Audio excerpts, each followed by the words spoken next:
the former third-string San Francisco 49ers quarterback who, when faced with the prospect of being cut from the team, decided to turn into a fake social justice warrior, Colin Kaepernick, still isn't getting any interest whatsoever from NFL teams. But luckily for him, there is one owner of the Arena Football League that is ecstatic over the prospect of Kaepernick joining his organization.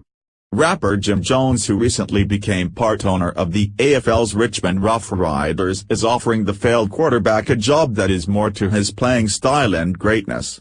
Seems like a good deal for Colin Kaepernick, who NFL owners are avoiding like the plague, both because he's a divisive figure and he's just not that good. But as of yet, the failed quarterback hasn't responded to the generous offer. Via the comeback, Richard Sherman and others are concerned that nobody wants Colin Kaepernick because the outspoken quarterback is perhaps too outspoken.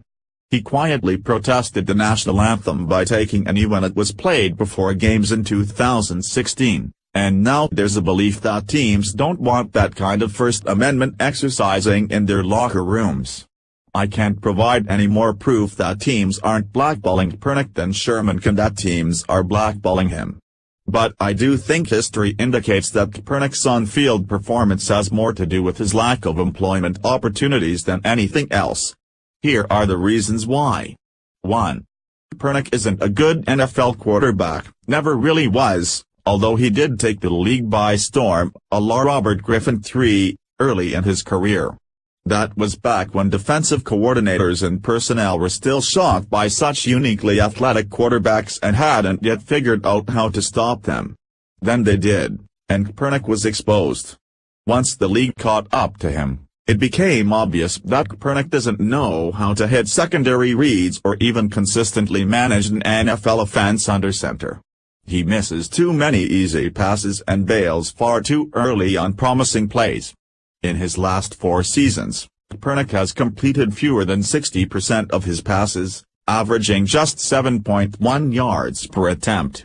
His 85.9 passer rating since the start of 2014 ranks 25th among 29 quarterbacks who have made at least 25 starts in that span. That is not a small sample. Statistically and empirically, Kaepernick hasn't performed consistently well since the 2013 playoffs. 2. Michael Vick, Greg Hardy, Adam Jones, Alden Smith, Chris Culliver, Vick and his associates murdered dogs. Hardy was arrested for choking his girlfriend and throwing her onto a couch full of assault rifles. Jones pleaded no contest to conspiracy to commit disorderly conduct in connection to a Las Vegas strip club shooting that left a man partially paralyzed. Smith has been arrested at least 5 times since coming into the league. When asked if there were any gay players on his team, Culliver, who also has a rap sheet, once said this: "No, we don't got no gay people on the team, they got to get up out of here if they do. Can't be with that sweet stuff. Nah, can't be in the locker room, man. Nah. All of those guys found work after those incidents, because the NFL is a screwy business in which teams have always been willing to sacrifice moral high ground in order to win.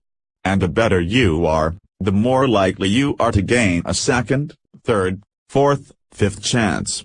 There's no other way to explain why those 5 found new jobs, along with other talented thirds.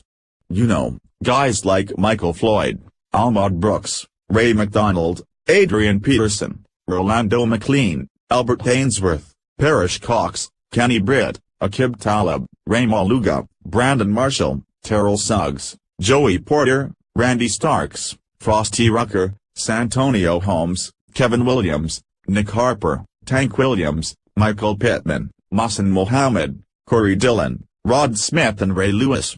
If teams were willing to take the PR hits associated with employing those players, surely some would be willing to sign a guy like Kaepernick, whose jersey sales skyrocketed after he began protesting the anthem last year. Unless, of course, Kaepernick isn't a good quarterback. 3.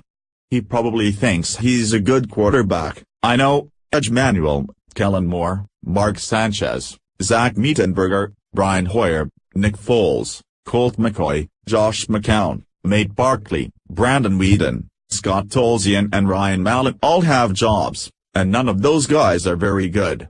In fact, I don't think anyone would argue that any of the quarterbacks I just listed are better than Kaepernick.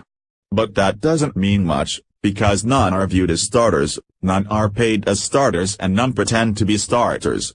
They're on rosters as quarterback insurance, and most of them are regular pocket quarterbacks who can serve as a poor man's version of the starter they're backing up. In that respect, Kaepernick's unique skill set could be hurting him. He isn't a carbon copy of anything. He's the type of player that you build an offense around if he's good enough. But if he's not good enough, there isn't much of a role for him. Kaepernick is also a bigger celebrity than every backup in the league, which could have him and his agent seeking a contract that will pay him something at least close to the $14.3 million he made in 2016. But nobody listed above is slated to make more than $6 million in 2017, and most will make a hell of a lot less than that. That same dynamic might also explain why the more accomplished Jay Cutler remains a free agent. But nobody is suggesting he's been blackballed. Kaepernick isn't very good, but for years he's been led to believe otherwise. In a league where teams refuse to give up on talented turds but can live without semi-talented good guys, that's the primary reason why he continues to linger on this free agent market. Yup, he's just not that good, not even close to being worth the contract worth $120 million.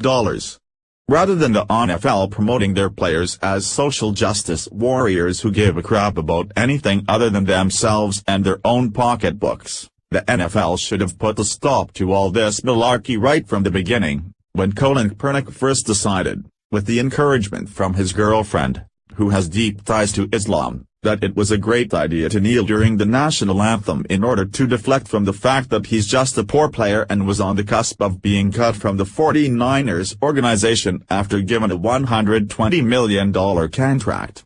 That was the moment to stop it, but now it's too late.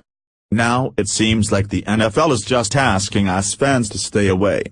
In a way, it's like they are taunting us. Please share if you are still boycotting the NFL and its spoiled rich players.